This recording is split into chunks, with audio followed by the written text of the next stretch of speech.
सारा ये 2 नंबर माल यहाँ पर भी मौजूद है। ये यहाँ पे थोड़ा सा बर्गर शॉप होती है।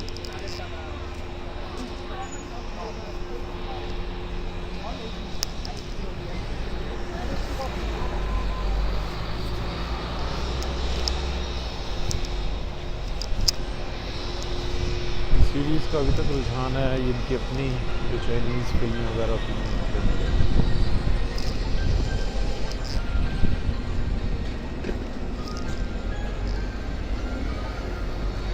ये सेम हमारी तरह के लोग हैं, बिल्कुल ख्याल नहीं करेंगे, जब इनको मौका मिलेगा जंप कर देंगे।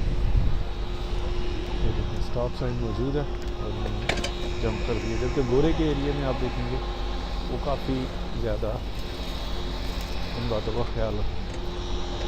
ये सामने जो है बड़ी बिल्डिंग, ये लाइब्रेरी है, यहाँ से न्यू यॉर्क आईडी भी बन जाती है, मैंने भी यहीं से बनवाई है। तो अच्छा, फ्रूट शॉप चाइनीज़ की।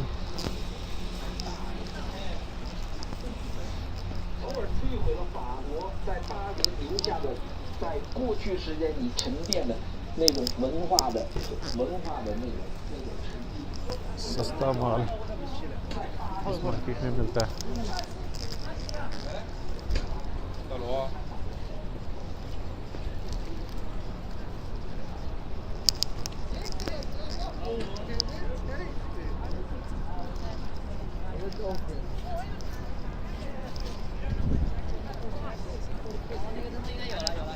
ठीक है जी, इजाज़त, हम वापसी की तरफ हैं।